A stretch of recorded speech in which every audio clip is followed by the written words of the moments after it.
we want to measure our economy, and this is how we ought to be measuring it, based upon how it produces jobs and the dignity of jobs over the generations, over the long term, and how it creates sustainable, dignified, enriching communities. In November of last year, Lord David Putnam gave a speech before Parliament. Parliament was debating a cap-and-trade system. Very strong cap-and-trade system, actually, much stronger than the one that we're now debating on Capitol Hill. And Parliament was ready to ultimately pass it. Lord Putnam, incidentally, is one of the leading lights on environmental figures and visionaries in England. He's also a great filmmaker who did Chariots of Fire and a number of other great films. But he addressed his speech. You know, in England, virtually everybody accepts the science behind global warming and understands it's a grim reality that can play a strong hand in averting.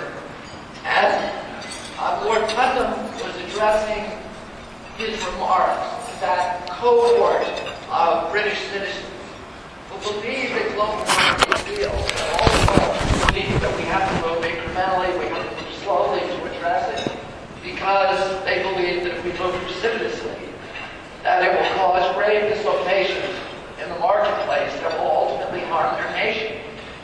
And he reminded Parliament that exactly 200 years before, the same body had debated the abolition of the slave trade.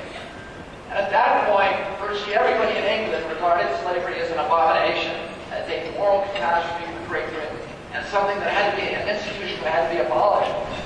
But the question was, how do we do it, and how fast, and how soon? Slavery at that time represented 25% of the GNP of Great Britain. It was the principal source of energy for the entire British Empire.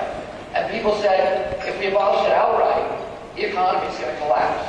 But after a year of debate, Parliament made the moral choice and abolished slavery overnight. And instead of collapsing, the British economy exploded.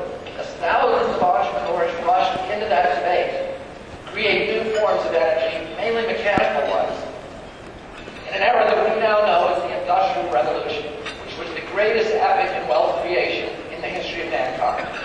And the abolition of the slave trade had exposed all of these hidden inefficiencies that were associated with free human bondage. Now today, we don't need to abolish carbon to understand that our deadly addiction to it is the principal drag on American capitalism.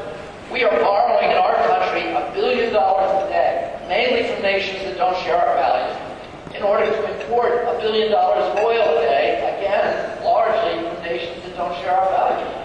And this export of $750 billion a year in American wealth have beggared a nation that when I was a little boy owned half the money, owned half the wealth on the face of the earth. We give every year $1.3 trillion in subsidies to the oil industry. And if you don't believe that figure, read Terry Tamanen's new book, Lives for Gallon. Terry Tamanen just stepped down as head of California DPA and has done this extraordinary study that meticulously and scrupulously inventories this huge raft of subsidies that we give to the carbon industry. Not only the direct federal subsidies like the oil depletion allowance and many, many, many other tax breaks, but also direct federal payments, but also the $100 billion a year that we spend on military protection of the Gulf, of the pipelines, and all these other costs that are associated with oil. We give about $500 billion a year in subsidies to the nuke industry, and almost $1 trillion a year in subsidies to the coal industry. And if I have time, I'm going to talk about those, because that's a critical issue when we balance the efficacies of natural gas that you have in this state versus the coal, which is destroying so much of our country today.